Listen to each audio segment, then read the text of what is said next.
Which came first, the chicken, the egg, or Bill Gates? We will have some very interesting connect the dots stuff coming up. Also, ever call in sick to work? Yeah, of course you have. Millions have. We'll talk about that tonight. The FBI needs your help. Yeah. And how much is enough?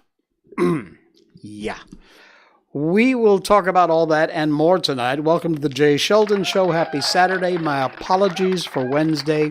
I'm always honest with you guys, and I'll just be straight up front. As you know, I've been hit with this eczema problem for the last couple of months now, and it really just knocked me out. It's not only itchy, it's gross looking. Fortunately, the camera doesn't mostly pick up on it, but yeah, and it's painful too. I went to another dermatologist today. I got an injection of a steroid. I know. But the last time that worked. This time, the 2 or 3 other skin doctors I went to just gave me pills. Excuse me. This one today is the same one I went to last time this happened, which turns out was in 2015. Wow. Anyway, she gave me another shot in the arm, and hopefully that'll work. So anyway, we're back. We're live across rumble.com, Facebook. Please follow us there if you can. Hit that little button down there. And also YouTube and twitch.tv. You can subscribe over there. We got lots going on tonight, a ton of stuff, including our book. We'll have that for you coming up. Right now, of course, we'll update you on our favorite furry little friend, and that would be the little lady we call Miko. The Miko update. She has been, wait, I'm all black. There we go. We had fireworks again tonight. Now, here in Malaysia, and I assume other parts of the world, tomorrow is Taipusam. It is a Hindu festival, if I'm not mistaken. And I don't know a lot about Taipusam, I'll be honest with you. But it is a big celebration for the Indian community here in Malaysia. And because of that, by the way, Monday's public holiday. We get an extra 3-day weekend this weekend, which is nice. That's here in Malaysia. But anyway, tonight, I think combination of Chinese New Year coming to a close tomorrow, and Taipusam, the fireworks have been crazy tonight. And cutest quick story. She's up here in my studio while I'm getting ready for the show, and she's sitting right down there looking up at me, and I'm petting her. And then at one point, I have to prep my hand phone for the show, my cell phone. I got to put it on mute, do a couple other things. So I take my hand off of petting her, and I put it up here. I'm playing with the phone. I got the mouse in the other hand. And all of a sudden, I feel this tapping on my leg. I look down. She's looking up at me, and she's tapping my leg. She wants to be petted. So anyway, she's just too adorable. And as if you didn't need convincing, this is Ichiko Mikoto. She had her celebration of her Gotcha Day just 4 days ago, February 1st. I didn't get a chance to share this with you all because I was not on Wednesday. But I wrote February 1st, 2020, World Meet Ichiko Mikoto, Miko for short. A brand new addition to our family. I've waited forever to share my life with this little girl. She's full of energy, and these are from her first moments at our home. Prepare yourself for a Miko onslaught of photos and videos. I'm a proud daddy. Look at that. That is literally her sitting in my lap in the car as we pulled up to the house. So this is very first ever moments with Miko in the house. There she is.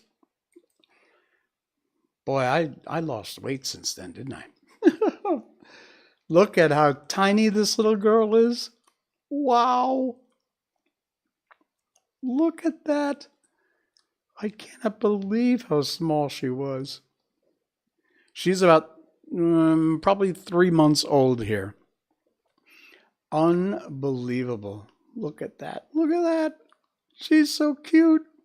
Look at that face. Oh, man. Who's not to love about this adorable little Shiba Inu? And there she is exploring the house for the first time. She's so stout in this picture. This is amazing. This is like looking at baby pictures. Oh, man. Look at that face. Running around the house, checking out my Japanese garden on the side. Look at that. I'm sorry, if you're listening to the podcast, you're just going to have to go to our Rumble page and watch the video, because the pictures, you really have to see it. The link to our Rumble, by the way, our Rumble video is in the show notes. You can find that right down below there. And while you're there, please give us a follow. Yeah, so that's it. That's Miko. That's the Miko update brought to you by Barkbox.com. Barkbox is a monthly subscription service you sign up for, and you will get a box of themed toys, treats, and chews delivered right to your door every single month. You'll get a new one. You can sign up for 1 month, 6 months, 12 months. If you sign up for a multi-month subscription using our link, barkbox.com/Miko, it's in our show notes, top link. Excuse me again. If you sign up using our link, you'll get a free month if you have a multi-month subscription. You sign up for 6 months, you get 7. Sign up for 12 months, you get 13. Now, if you'd like, there's a second link under Miko Recommends Barkbox. That, as an alternative to the free month, you can also choose to get a free dog bed. Yes, you can pick the right size for your dog. You have a choice of 3 different fabrics. Check them out. The link's in our show notes. Barkbox.com. Satisfaction absolutely guaranteed. These are great folks. And they do hear that? With the fireworks. There hasn't been too many close to the house, except for that one. But yeah, it's been getting very busy with these things. Hey, US, how's your balloon going? Yeah, I hadn't put that in the show notes tonight. I really wasn't going to cover it much. Wow. I got something stuck in my throat. I think that's the problem. Anyway, there's this Chinese spy balloon that's been floating over the U.S. Nobody can understand why the military hasn't. Well, I'm not so much in favor of shooting it down, but it really wouldn't be difficult to capture it. I mean, it's a balloon. It's not exactly moving fast. And now, about 12 hours ago, the Pentagon confirmed there was a second one. Yeah, a second one floating over the U.S. So far, no updates, but keep an eye on that story, folks. It's just going to get interestinger and interestinger. Hey, before we move in to our complete show tonight, I got a surprise for you. Hang on, I just got to change cameras. Don't go away. Come here, baby. Look who's here, folks. It's the mighty Miko. Hi, baby. That's you. Yeah, look at that. That's you on that camera. You see how much she's grown up since her baby pictures? And she is shaking right now. She is so afraid of these fireworks. Everybody loves to see you, babe. You haven't been on my show in forever. It's been a very long time. You okay? Yes, you're okay. Huh? You a good girl? You got an opinion about anything you want to share? There's lots of people out there watching. They want to hear what you think. You don't have any. Can you put your ears up? You look afraid when you do that. Pull your ears up like a normal dog. Okay, baby. Good girl, okay? All right. I don't want to cause you any more drama with all the boom booms going off, huh? You want to watch yourself for a little bit? You're quite comfortable, aren't you? You like being up here? Yeah, a little bit. All right, let's put you down. There we go, baby. You're okay. There we go. Yeah. Watch your foot, buddy. All right. She came in the studio and I had to do that. Okay. You good girl, babe. All right. There you go. You had a double Miko update, including a live appearance from Ichiko Mikoto. Just celebrated her gotcha day. All right. You eaten eggs lately in the U.S. and other parts of the world, actually. They have become, what are they, $10 a dozen now in the U.S.? In some areas, nearly $10 a dozen. It's just been unbelievable. Before we get into the problems with eggs, I want to share with you a story from UC Davis. The link is in our show notes. And it's amazing. COVID-19 antibodies from eggs. Serious. A giant chicken. Birds produce a form of antibody, IgY, found in eggs. And UC Davis researchers have shown that quantities of IgY antibodies specific for the COVID-19 virus spike protein can be produced from eggs. That's insane. Researchers at UC Davis have been able to reproduce antibodies to the SARS-CoV-2 spike protein in hen eggs. Antibodies harvested from eggs might be used to treat COVID-19 or as a preventative for people exposed to the disease. This work published July 9th. That's like 6 months ago. It says here the beauty of the system is you can produce a lot of antibodies in birds. In addition to a low cost to produce these antibodies in hens, they can be updated very fast by using updated antigens to hyperimmunize hens, allowing protection against current variant strains. There's more details in this article, but read it, check it out, and if you can, eat more eggs. And I say if you can, because that's a problem. And I'm not saying anything. I'm not saying they're connected. I'm just laying the information out there, and you can connect the dots if you want to. 100,000 chickens killed in a fire at one of the country's top egg producers. This from my home state in Connecticut. Authorities in Connecticut are still investigating the cause of a massive fire at a chicken farm, which killed about 100,000 egg-laying hens last weekend. The huge fire started in a large chicken coop at Hillendale Farms in Basra about 1 p.m. on Saturday, prompted a response from at least a dozen firefighting agencies from around the area. Connecticut Department of Agriculture confirmed that 100,000 egg-laying hens died in the blaze before it was put out finally Saturday night. They're headquartered in Pennsylvania, but this was their operation in my home state of Connecticut. It's said to be one of the top 5 egg producers in the United States of America. The impact on egg prices, they believe, will be minimal. According to the USDA, there are more than 372 million egg-laying hens in the U.S. However, for some reason, eggs have gone through the roof for cost. Unbelievable, the price of eggs these days. I see it all over my Twitter feed from my friends and the folks that I follow, and it's crazy insane. There has been other rather interesting things happening. Again, I'm not saying nothing. I'm just saying it's interesting. And that includes, hang on a quick second here. All right.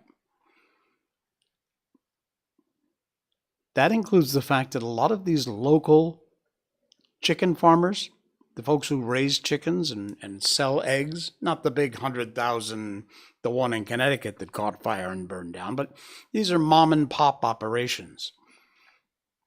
Take a look at this Twitter video. And Tractor Supply Producer's Pride chicken feed has been recently altered, and its new formulation is causing chickens to stop laying eggs. Listen to this. With the egg situation, everybody keeps asking me, why is the price of eggs so high? Everybody knows that they're extremely ungodly right now, right? Well, here's a chicken conspiracy for you that's not really a conspiracy. It's being confirmed not only here in our house, but apparently all over the nation. And nobody said anything about it because we all just assumed it was winter. They stopped laying in the winter as much. And come to find out that everybody across the nation stopped getting eggs from their chickens altogether. Nobody got a single egg all winter from there. Everybody's reporting end of September to like mid-October, the chickens stopped laying, and ours stopped laying in September. We hadn't had a single egg all winter. Well, we discovered, we have a little escape artist here, Luna, our white leghorn there. She can get out of the coop and just, we can't contain her. Anyway, she started laying again about a month ago, and we discovered that, well, that's weird. She started to lay and nobody's laid in months. Like, we have gone months. Here you go, Margo. We've gone months without any eggs at all. So we started looking into it, and then finally somebody said something in one of the chicken groups, and they were like, hey, has anybody else's chickens not laid a single egg? Because we've had them for 50 years and we've never gone a winter without a single egg. Not one single egg. Well, we started letting our chickens out and to free range. We usually feed them. You can see they're not even touching the feed anymore. Like, this has been here for 3 days. They don't want it.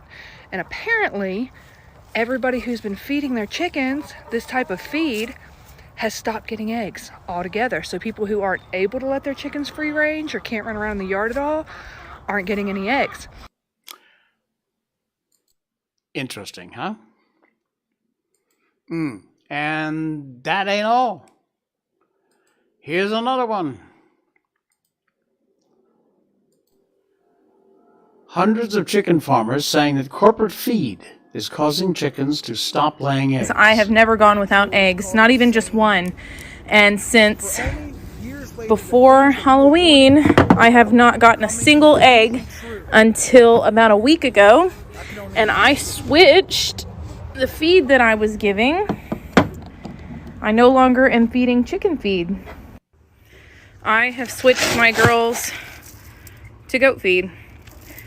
Steel cut oats, black sunflower seeds, and goat feed. I have to say, there's something to this. If I have to put my little tinfoil hat on, it's kind of weird. Kind of weird. Not kind of weird. It is weird.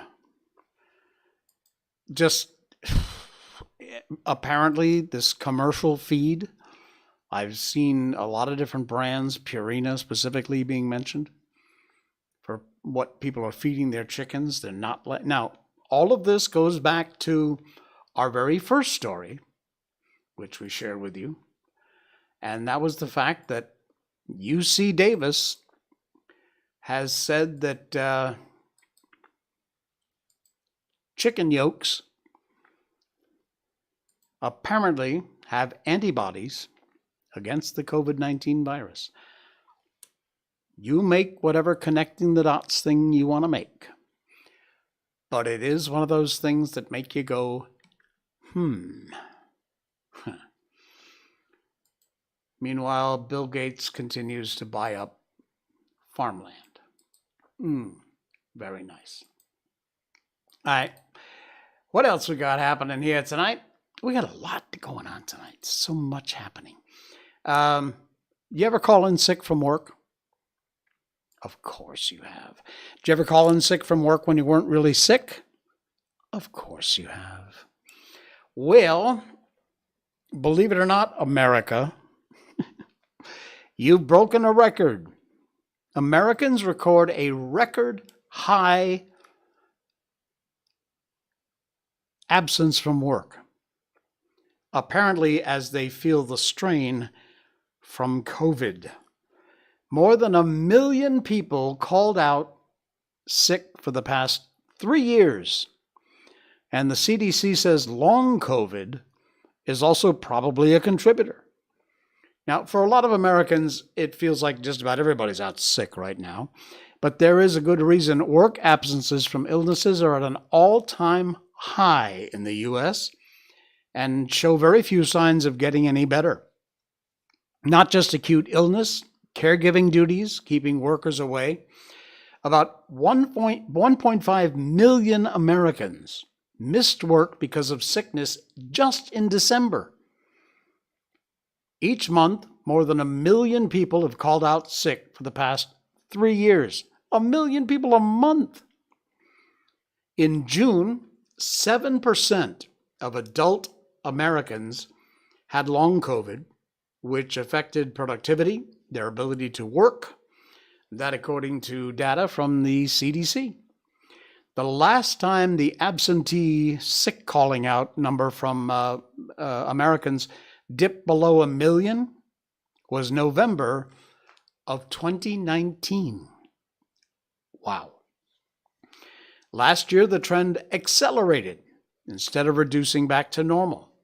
In 2022, workers had the most sick-related absences of the pandemic and the highest number since record-keeping began back in 1976. Dang. The average in 2022 was 1.58 million people per month, a total of 19 million absences for the year. That's a lot. I've called out sick before. I mean, I've called out sick when I'm sick. I've called out sick when I'm not sick too. But I have a dear and wonderful, understanding boss, and so I'm free to say that. All right. You want to help the FBI? What? No. The FBI it needs to be dismantled for a whole lot of reasons. But this story is from justthenews.com. The link is in our show notes. It's just, I read this and I just kept shaking my head. The FBI is seeking your help in identifying hundreds suspected in connection with January 6th Capitol breach. It's not an old story. This is a new story. These morons are still going after these mostly innocent people. The statute of limitations, in fact, is likely about to run out. It's 5 years for most federal crimes. They're asking for help in identifying hundreds of now, who in their right mind is going to go, oh, I know, my neighbor Bob, he was there, I think. If you would do that, you're scum, okay? 950 people, more than 950, have been arrested, almost all 50 states and Washington, D.C. The FBI's website features now more than 1,200 photographs of unidentified people who were allegedly involved in the January 6th incident. Many unidentified individuals had their faces concealed behind masks. Others, far more conspicuous, including at least one unidentified man who seemingly walked around the Capitol shirtless. Meanwhile, Ray Epps has yet to be arrested, even though he is on tape calling for people to breach the Capitol. So, when you do something about Ray Epps, then we can talk about John and Jane Q. Public that you have wrongfully held in prison unjustifiably for all these many months and years. It's insane, and it has to stop. Read the entire article. It's from John Sullivan's Just the News, and it's incredible. you will do what I spent the reading time doing, just shaking my head. Blaze Media's got a interesting article. You know, California, which I should make clear was never a slave state. Okay? California was never a state with slaves. California has come up with this idiotic plan to pay reparations of, what was it, $500,000 or some insane amount of money. $223,000. Guess what? Oh, you knew this was coming. It's not enough. A California activist has rejected the proposed reparation payments of $223,000 and wants more. Look at this idiot. For some in California, nearly $250,000 isn't enough. They've estimated the qualified black residents could be eligible for a payment of $223,200 per person. Per person. You got a couple of folks in your house, you got $500,000 to redress housing discrimination. This is absolutely insane. The committee estimates black Californian residents disproportionately impacted by discriminatory housing policies from 1933 to 1977. Costs them about $5,000 a year, or $5,000 a year. Total cost of the plan, $500 billion. The Reparations Task Force held a meeting in San Diego last week looking for public comments. And at one point, one speaker said the estimated payment isn't enough. The activist, who identifies himself as the Reverend Tony Pierce, said there should not be any residency requirements for eligible reparation payment recipients. You have to be a resident of California and prove you're some percentage black. Anyway, at the end of his speaking time, he walked away screaming the proposed amount of reparations is not enough. California was not a slave state. Okay? The incident came after reparations panel in San Francisco recommended earlier this month that each of the city's black residents receive a one-time lump sum $5 million and total debt forgiveness. All your debts wiped out. Not a slave state. Okay? You don't deserve any reparations. Neither do I. Neither does anyone. The past is the past. I didn't own slaves. My relatives may have owned slaves. I don't know. Frankly, I don't care. I'm not paying my tax dollars to you. Nor should you have to pay yours to me. It's not supposed to work that way. These people are just going to...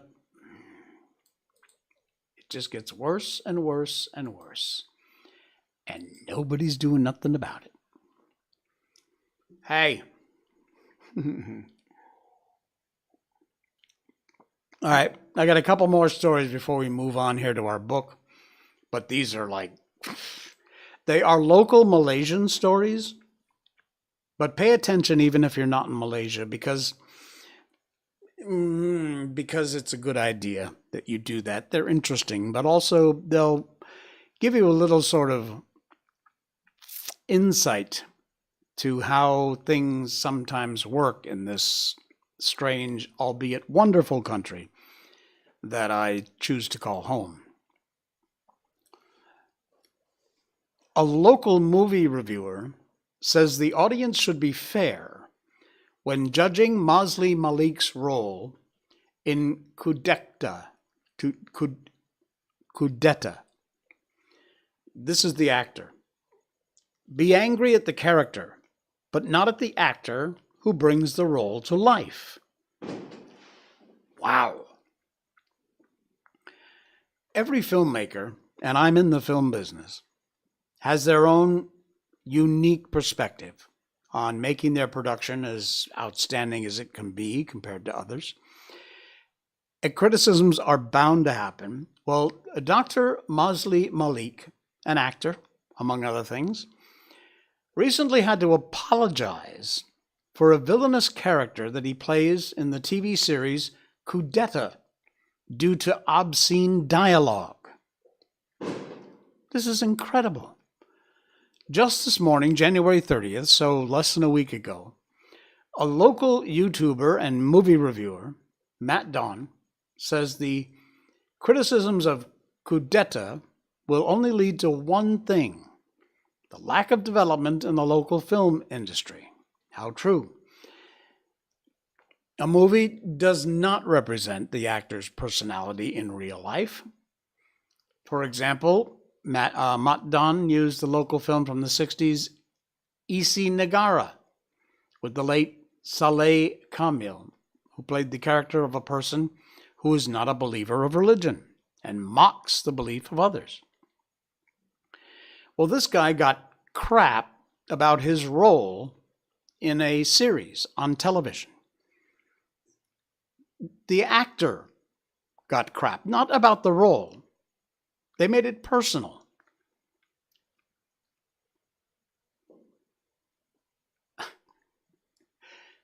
Apparently, not having the ability to separate the difference between an actor playing a role on television or in a film and the actor in real life.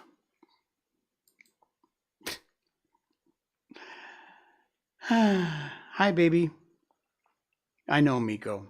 Sometimes Malaysians are really stupid. And I got another example. You think I didn't have more? Au contraire, mon frère. Hang on. I got to do this. I'm sorry. Just give me a second. Okay? Here you go, bud. I know. There you go. The fireworks are getting really bad, and she's really scared. So she's going to join us for the rest of the show. But you know what? You got to put your feet down there because I need to use my mouse. Okay? There we go. Okay. So sorry, we got a special guest for the rest of the show. Check out this headline in the World of Buzz. Links in our show notes if you want to read this stupidity for yourself. Shaking your head. Are you trying to be a pandan? Now, pandan is the way we disparagingly refer to effeminate men. Not necessarily gay people, but, gay people, effeminate men. Malaysian says cosmetic products shouldn't be in the men's section. It's just unbelievable. As you know, as any thinking person that lives in this century knows, cosmetic products are not just limited to women. Perfectly common for men to apply makeup to their skin. For beauty purposes, even to cover a scar. I'm wearing a little bit of makeup now to cover my peeling skin from eczema. But in this Twitter post, a Malaysian man recently made it clear he isn't fond of the idea of placing cosmetic products in the men's section of pharmacies. An anonymous man, you know what? If you don't have the balls to stand up for what you think and what you feel, then just shut up and go sit down. Nobody gives a crap about your opinion if you're going to be anonymous. You're going to make these kind of stupid-ass comments, put your name on it. Anyway, this moron shared an image of different cosmetic products in a pharmacy with the location undisclosed and questioned the need for products in the men's section. Here's what he writes. Do men need to apply makeup other than for hygiene purposes? Are you guys trying to be a pandan? The man appears to also be baffled by the nude-colored lipstick that was available in the men's section. Didn't take long for fellow Malaysians to express what they think of his tweet. Good for you. and many have since justified the need as well as the reasons for some men to use cosmetic products. Here's some of the replies. Cosmetic products have their own usage. Photo shoots, marriage, in front of the camera, confidence boosting. Have some empathy. If we don't need it, it doesn't mean other men don't need it too. And somebody else wrote, how is being punned on for wearing makeup? Newscasters and people who need to be in front of the camera use it for looking presentable. Your masculinity will not be affected by the use of makeup. Relax. There's more to this story. I'm not going to spend any more time on it because this guy is just an ass. And I just really don't want to give this moron any more publicity than he already doesn't deserve. You okay, baby? You all right, Miko? Yeah, she's panting like a house afire. I'm sorry, I'm sure you don't mind having a special guest on the show tonight. But she really wanted to kind of hang out and be comforted while the fireworks go off in the background. You okay, bud? You doing all right? Good girl. Slow and steady, okay? You want to watch? You watch right over there. Hey, look over there. There you are. See? That's you. You're so cute. Okay. All right. Got one more for you. And it's a goodie. I hope I can actually read this. I'll tell you what. I'm just going to leave us on camera while I read this because it's just words on a page. But it says the shopping cart is the ultimate litmus test for whether or not a person is capable of self-grooming. You listen and think about this. To return a shopping cart is an easy, convenient task, and one which we all recognize as the right thing to do. There are no situations other than a dire emergency in which you are not able to return the shopping cart. Simultaneously, wait a minute, why are we over here? Hang on a second. This is weird. Okay, sorry. Simultaneously, it's not illegal to just abandon your shopping cart and not put it back where it belongs. Therefore, the shopping cart represents itself as the apex example of whether or not a person will do what's right without being forced to do it. No one will punish you for not returning the shopping cart. No one will fine you or kill you for not returning the shopping cart. You gain nothing by returning the shopping cart. You must return the shopping cart out of the goodness of your own heart. You must return the shopping cart because it's the right thing to do, because it is correct. A person who is unable to do this one simple little thing of returning a shopping cart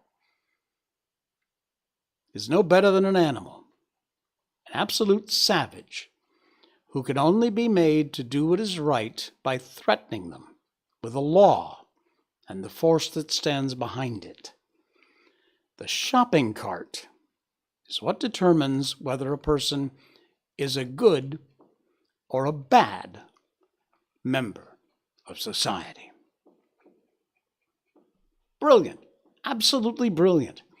And I might add, I think clearing your table after you eat in a fast food restaurant is the same thing. I see more and more people doing it. I always do it. Without exception, I always do it. But I still see a lot of tables where people just get up and walk away and leave a mess and don't clean up after themselves, which is a shame. All right. Where are we going here? Why are we... Hang on, I'm just checking through some stuff on my technical side. Miko, can you entertain the crowd for a minute while I check on my technical stuff? Okay, thanks. You're being very helpful. Thank you. I think I'm going to hire her as my new assistant. All right, are you ready?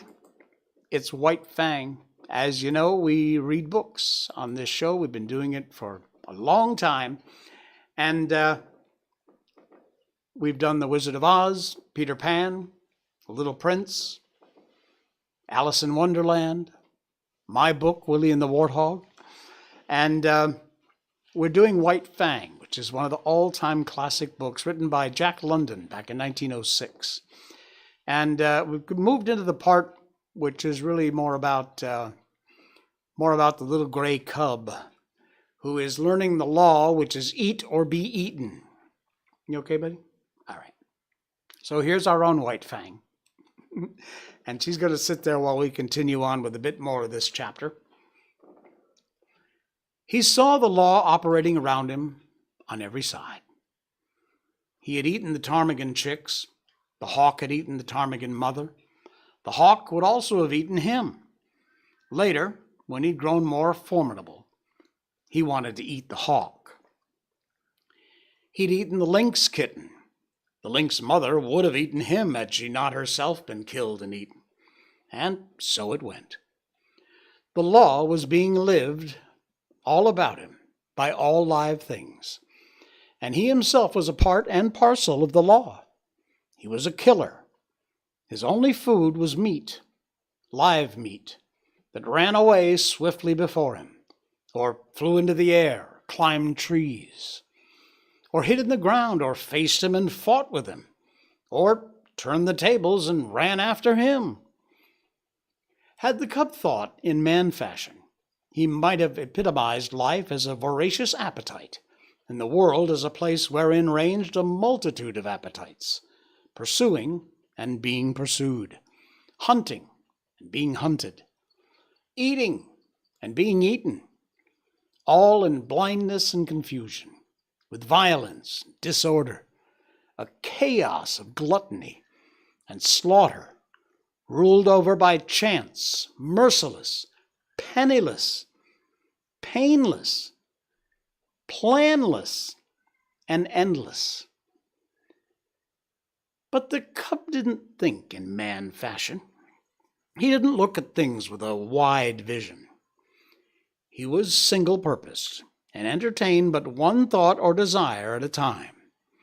Now, besides being the law of meat, there were a myriad of other and lesser laws for him to learn and obey. The world was full of surprise. The stir of the air that was in him, the play of his muscles, was an unending happiness. To run down meat was to experience thrills and elations. His ranges and battles were pleasures.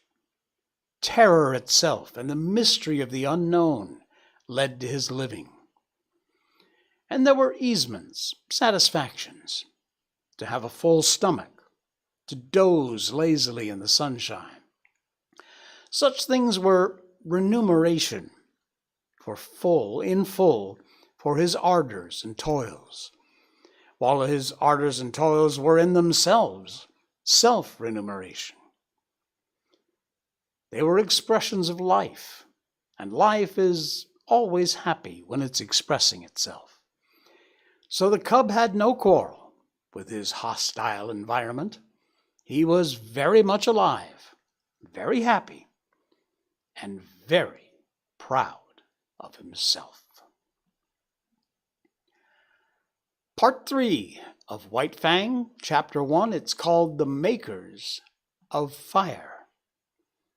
And we will get to that on our next stream. Yeah, we'll just do a little shorty version of White Fang tonight before we move on. And I got to go take care of this crazy, insane, afraid little girl. But I'm glad she was able to join us. I hope you were too. Thanks so much. Please do, if you can, just take a moment and right over here, there's a follow button. Hit that follow button, especially if you're joining us on Rumble. We really appreciate it. Links in our show notes. And I will see you again on Monday night. All right? Happy Taipusam if you're celebrating, folks. And Miko, want to say bye-bye? Good girl. All right. This is the Jay Sheldon Show. Good night.